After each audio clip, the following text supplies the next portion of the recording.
Thanks for coming today, you guys. I have a great presentation. Well, we'll see. You guys will tell me if it's great or not. But presentation today to discuss storytelling. So as most of you guys here are in IT, I have been on the sales and marketing side of IT for 30 years. So I know nothing about how to work technology, very clear the way this presentation started out. But we'll just start with, this is my youngest daughter. We're just going to start with the fact that I'm a huge Packers fan. So if you're a Vikings fan, you can. I love it. There are some Packer fans here. I actually was married to a Vikings fan. I tried really hard to make it work. We had a good 20 years and a bad 10. So anyway, I fixed that problem. So today we're going to talk. I mean, marriage is great. I'm happy for everyone in here that's married. But anyway, we're going to talk today a little bit about, obviously, storytelling. And I tried to make it as simple as possible to really cover it in the what, why, where, what, why, when, where, and the how, which is, I have that weaved in throughout the presentation. So let's kind of start out with what creates meaning and outcomes in life. So, of course, I'm going to start with a story. I grew up in Superior, Wisconsin. But yes, we have Superior people here even. So I grew up in Superior, Wisconsin, and I had a neighbor who, I lived in a neighborhood of 17 boys and one girl, and she happened to be 90. And my next door neighbor, Lena Stratton, I love and miss her every day.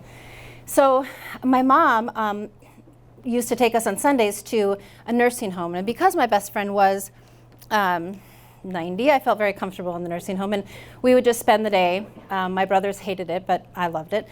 We'd spend the day talking with elderly people who didn't have, maybe their families were gone, or they had visitors, didn't have visitors very often. And so one night, again, no clicker, so I have to stand here. One night not quite ready yet. One night, my mom and I had a very unique relationship. My dad was an early bird, and my mom and I used to sit up and drink coffee all night, like literally till 3 a.m. So one night on a school night, so again, Sunday night, we stayed up, and it was a really monumental night for me because I realized that we, all of these stories that we heard from, spending all these days were sad. Most of them were sad. So many of these individuals lived a life of regret, which led me on this journey of spending 30 years collecting, reading tens of thousands of books, thanks to a speed reading class that I took when I was 16. Only reason I passed college. Again, why I'm not in your guys' field. And secondly, really millions of data points that I've collected. And I would like to share some of those with you today. And one of them is really, my goal is to help you figure out how storytelling can help make sure that you're not living a life of regret and having just strong memories. So again, outcome is to give you as many tools as possible. So throughout this presentation, I also have golden rules. And these are kind of just things that we as individuals need to think about. Obviously we need to know the audience. We need to determine the right message. We need to be authentic. Keep it simple and visual and involve the audience. And so I'll talk a little bit more deeply about each of these. So we're going to start with the who, audience. So who wins and who loses in these stories?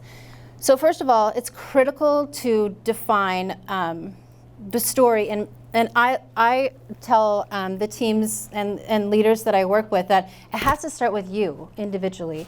It has to be, you can't empower a team to be successful unless you are successful, unless you know your purpose, unless you know why you do what you do. And the team can't be successful, and therefore a company can't be successful in the world if they don't know what their purpose is. And so this is really critical to start with. And unfortunately, there's a global study that says 80% of people don't know what their purpose is in their job. How pathetic is that? That I love the fact that I work 7 days a week because I love what I do. I don't feel like it's working.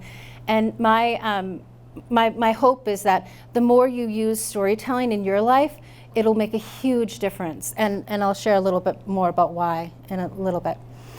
So we'll talk about the what. Again, I just discussed passion.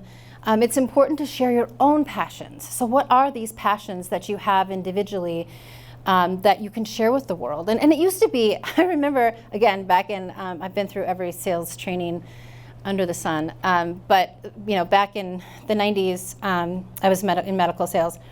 And there was it was all about, if you see a fish on the wall, then ask them, so do you fish? Do you like to fish? I mean, the stupidest thing. And you couldn't share anything about yourself because that was, just against the rules.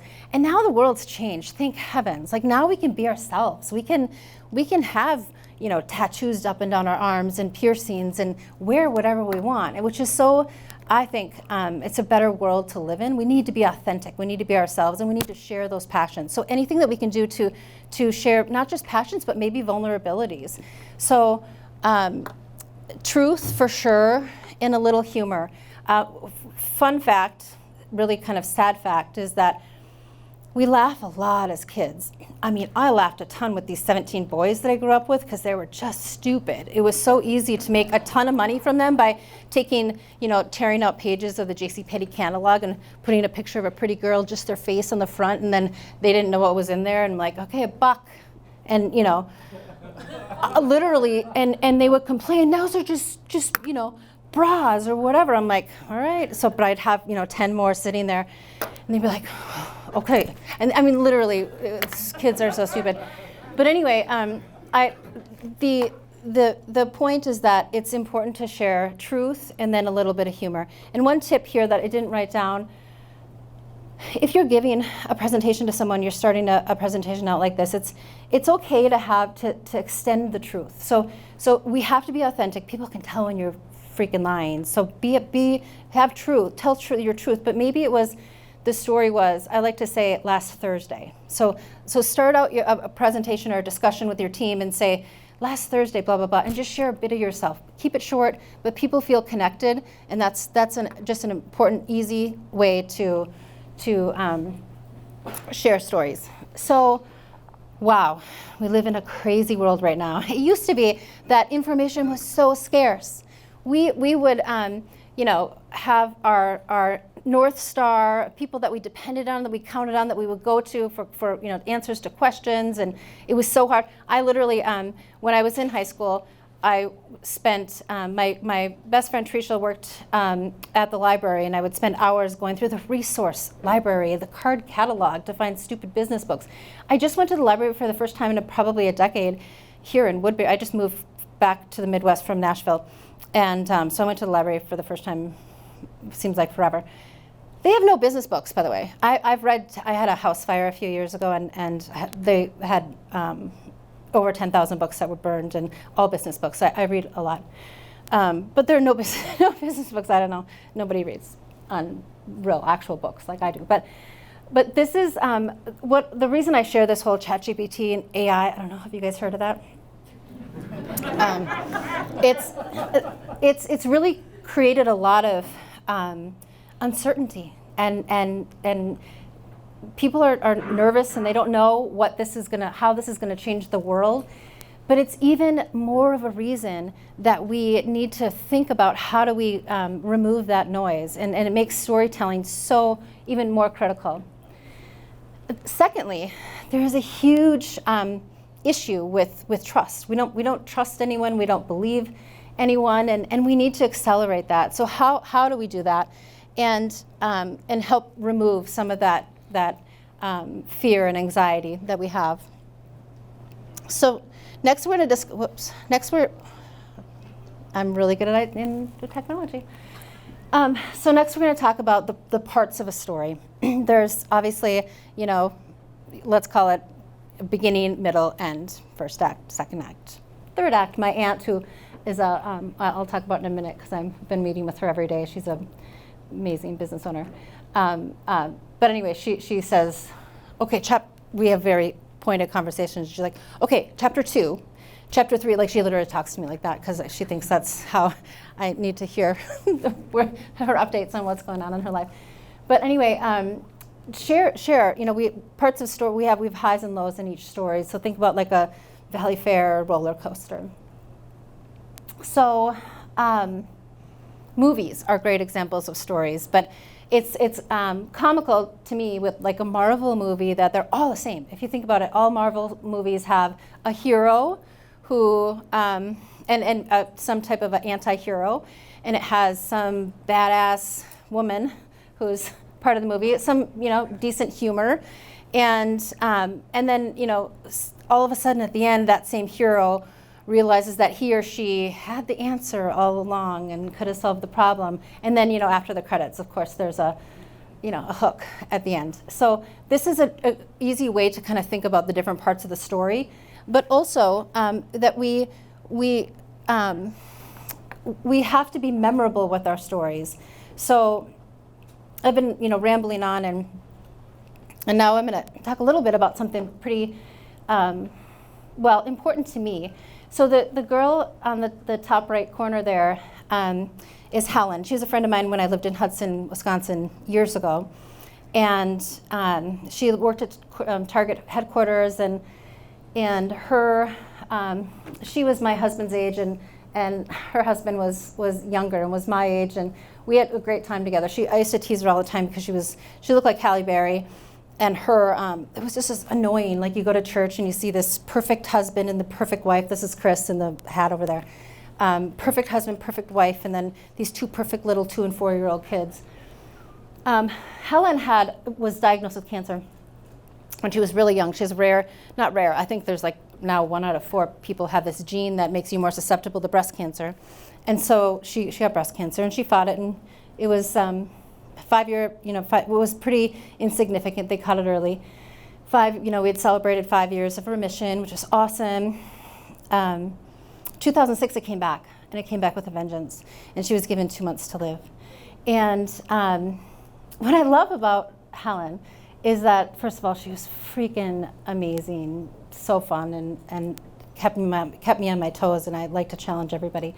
And she decided she's going to spend every moment like, okay, I'm not going to say like it was her last, but she was going to be very deliberate about who she spends her time with. She's going to be very deliberate about creating stories, memories that her kids could stay, that could live on. She did that successfully. She did die the same year this event started, in July 31st in 2006. And her kids were 2 and 4, but this is them now, and they're thriving. Alyssa and Dylan are doing fantastic. So they keep Helen's memory with them, which is awesome. And that's just the point. You have to be memorable. We these memories bind us forever.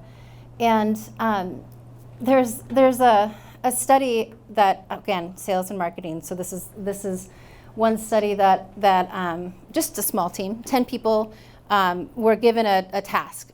Present in 1 minute a persuasive presentation to your peers, your solution that you're selling.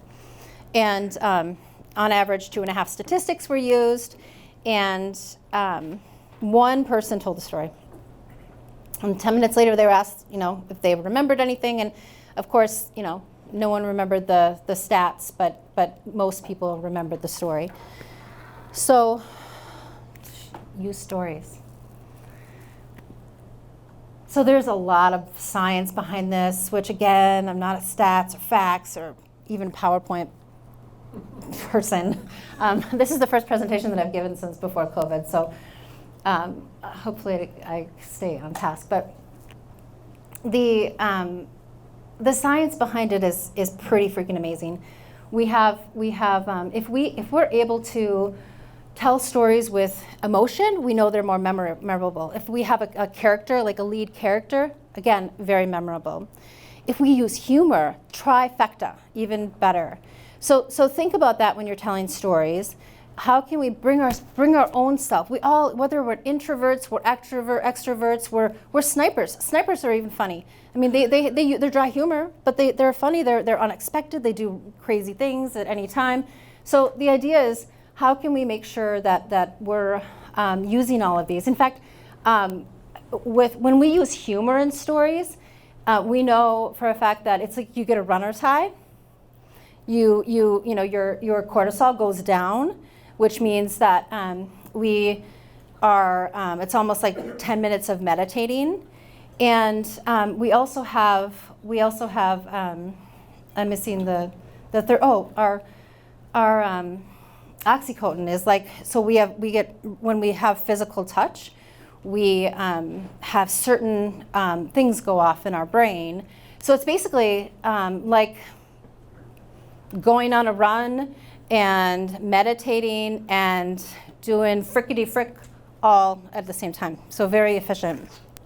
I just learned that what is it my son says, 15-year-olds, like, what does he say? For like a week now, last week he was like, last week he was like, frickin' frick. I'm like, oh, that's kind of funny. Why do you keep saying frickin' frick? And I had no idea what it means. My 18-year-old's like, Mom, you know what that is, right? I'm like, no. My son would not say that. But anyway. Okay, so going back to how you feel, bringing your authentic self to work.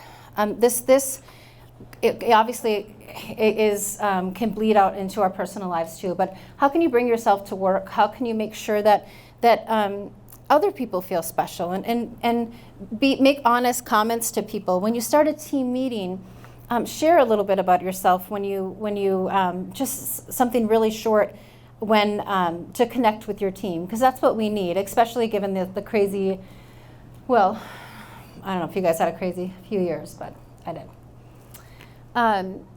When? So this is important when you're drafting a story. When did it happen? When will it be felt? And I don't know.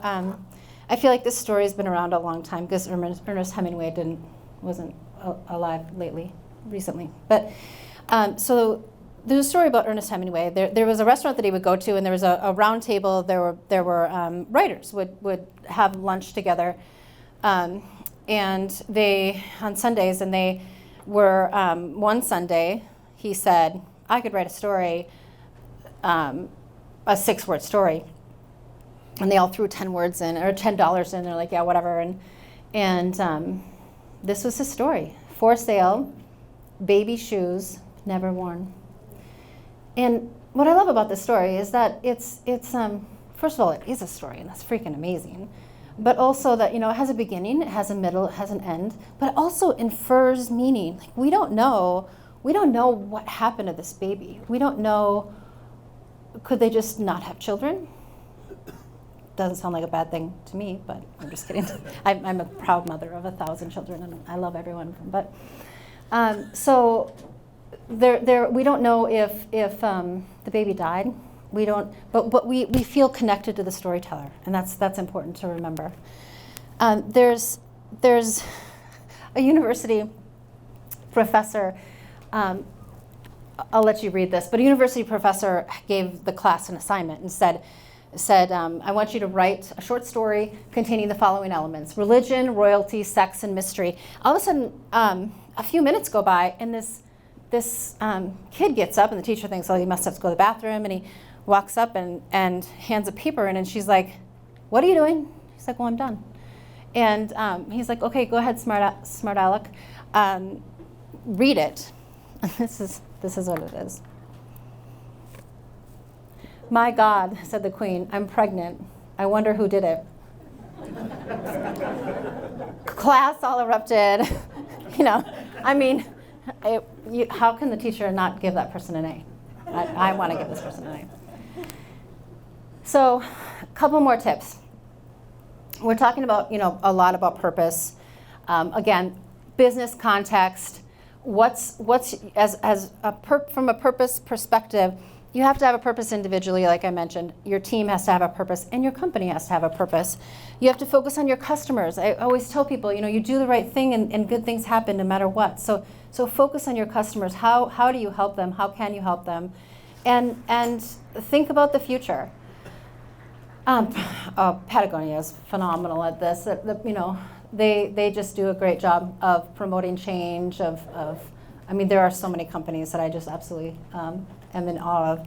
But There was a meeting with all 32 teams, NBA teams were brought together, and 10 leaders from each team. And each team broke out. So it would be, Lakers, Timberwolves, the Bulls, all the different teams broken up. And they were asked 3 questions. One was, what's the purpose of your team, your franchise? What's customer's story? Why do people go to a game? What's their customer journey? Why would they become a ticket holder? And what's the future of the franchise? And the interesting thing is that the commissioner said the teams that all had similar word stories were the most successful. I mean, it's not surprising, but it is pretty cool that they're the ones that were not aligned, that weren't aligned, didn't have, it wasn't compelling. I'll say that. So I just need to breathe for a second. The why. So we'll talk a little bit about why. I mean, I think the why is the most important part. Why did this happen? Why is this important? Why do I care? Why should I work for your company? Why should I help your company? Why should I blah, blah, blah? Like it goes on and on and on. And the idea is that, we all, as a business owner myself, it's very easy to think, oh, I'm so passionate about my mission, my principles, my values, and everyone else should care. But the reality is they don't. Because what they care about is, I hate to say it, but themselves, and what outcomes can they get. So the great thing is that if you provide value, good things happen, and stories make it memorable. So when we think about that, why are we doing this, and why join this particular company, then maybe just flip the question and why not, and try to find holes in it. And maybe you can be the person that elevates that particular company to help them figure out what their purpose is, what their passion is. And Adobe. So Adobe's CEO had a meeting with all of his executive team, and the question was simply purpose, just so we've been talking about all these other companies. What's the purpose? What's the purpose of Adobe? He's like, $5 billion. We're gonna have $5 billion in 5 years. Every freaking leader that I've ever worked with, like, oh, we're gonna hit this number, and they picked the number out of the air, like literally made it up, but they're gonna hit that number. And he's so intuitive. He saw, without anyone saying anything, he just saw the looks on his team, their faces, and he's like, unlock creativity in the world.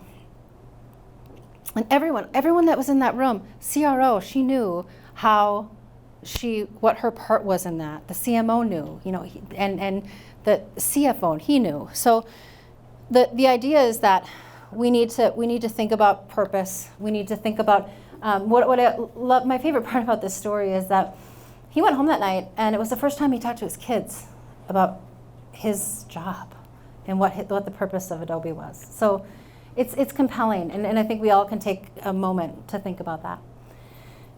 This is my aunt, Teresa, top left. So she's in Superior, Wisconsin, and she has a really fun, she's on a fun adventure to build 200 homes up in Superior. And so Superior is kind of the armpit of Duluth. Everyone's like, Duluth, I love Duluth, and everybody hates Superior. There's bars, lots of bars. I'm not an alcoholic, which is pretty much a miracle because, twice as many bars as there are churches in Superior. But she's trying to change she's building affordable homes that are beautiful and that have porches that people can share their stories. And she just went to vote. Was it last Tuesday or the Tuesday before? And she called me, and she calls me every day, almost. And she called me. She's like, Lori, these 3 women came up to me and they said, "Are you Teresa Cloutier?" And she said, "Yes," and thought she was a nurse. She was a nurse for years, and she's like, oh, she was thinking it was probably from, they worked for her or something. And here, they're like, "Are you building those homes?" They live across the street from this property that she just built these 5 homes on.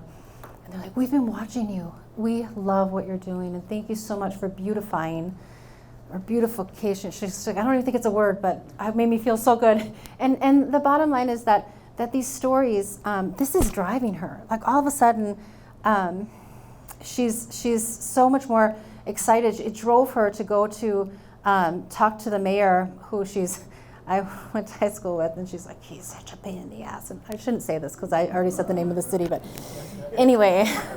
Anyway, she's like, but I want to beautify, like you drive into Highway 2, like all those homes, like can we just put a new front on them, and how much would that cost? And she just want to make money. She wants to help beautify that. I mean, I just think it's beautify. Maybe it is a word, beautify. Anyway.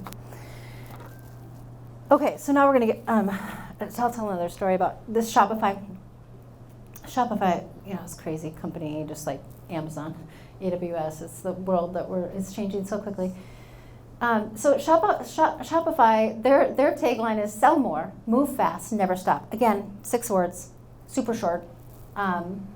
It's what drives their internal employees. They have a client, Hi Smile, on their site. It says 32 million teeth whitened. Can someone, I don't know, someone can figure out how many, I don't know how many actual people that is, but the idea is that they've done a phenomenal, this particular client of theirs has done a phenomenal job of figuring out, how to get 17,000 reviews, and in such I can't remember the amount of time, but it was like a short amount of time, and money back guarantee. I don't know what's so great about this place, but they have such great stories and user stories. So, which brings me to some more golden rules. It's important to keep it simple. So I've talked a lot, and I don't know if you've noticed, because this is a terrible slide to tell this, to make this comment, but I try to keep 5 to 7 words on each slide. Years ago I piloted, I still pay for this platform, I don't use it anymore, but this beautiful AI, but it forces you, it doesn't allow, and now they've changed, that's why I stopped using it actually. They used to, when they first launched, you couldn't put more than 10 words on a slide. It was brilliant, I thought. But then, of course people complained and blah, blah, blah, and so now it's just like PowerPoint, but anyway. But anyway, keep it simple. And it's amazing how you can narrow things down to 5, 6, 7 words, anything. And just make sure you think about who you're talking to and why that should be important to them. Help others influence and inspire. The best way to learn something is teach someone else. Go home and tell your kids. Hopefully you remember something. I think the one thing you'll probably remember is maybe the shoes, Ernest, Hemingway's story. But share something with them. We're 20 times, we're going to remember stories. So I have 2 stats here. First of all, this one says facts are remembered 20 times more if it's a part of a story. But also, if you tell a story first and then you share the stat or the facts, 22 times more memorable. So we all know that we forget things. Like we can't possibly remember everything. But with stories we can. So how do you, did I skip back here? So how do you, a couple more tips here. How are we doing on time? I didn't practice this, so I'm sorry. Don't not practice your presentations. That's another tip.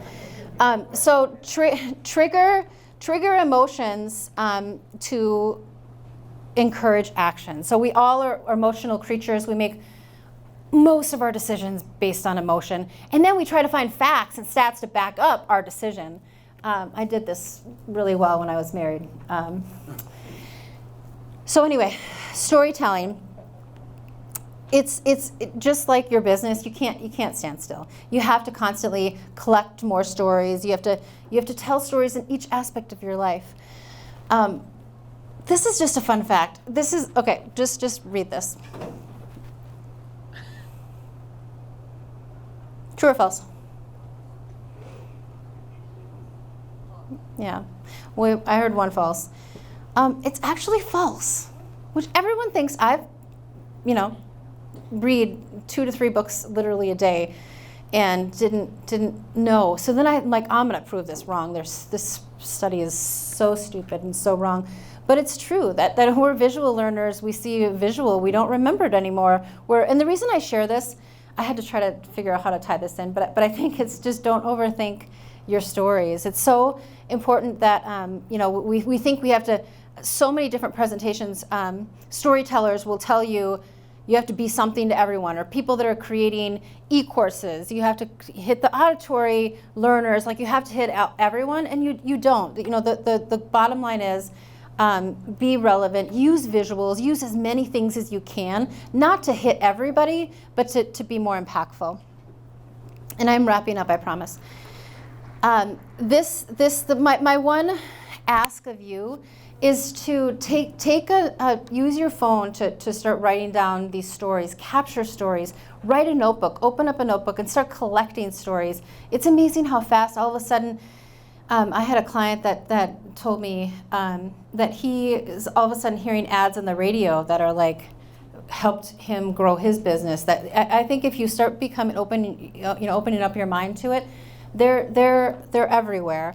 And we used to think that life was like a movie. We're living a movie, that we can replay that movie. But in fact, that's not true. We live a life in moments, one moment at a time. Just like my friend Helen, who captured those moments. Think about, my kids would like to say TikTok and Snapchat, and I forget all of them, but they're kind of right. Like they're living, although it's freaking annoying, and but that's how we have to think about how do we capture these stories. Not to make your own TikTok channel, although if you want to, go ahead. But my point is that you can live in a more abundant life if you tell stories. And I'm telling you, your teams will notice, your family will notice, your friends will notice. And the bottom line is that if you create a story that a narrative that's so strong that your customers want to infuse themselves into your life, that could be with your family. That could be with people that you haven't talked to in a long time that you want to, that are important to you. And elevate yourself. Spend time with people that you want to emulate, you want to be more like. And you can connect with them through story. I feel like I just was like one long, never-ending sentence. That's it. That's me. So please connect. I'm here to help if you ever need it.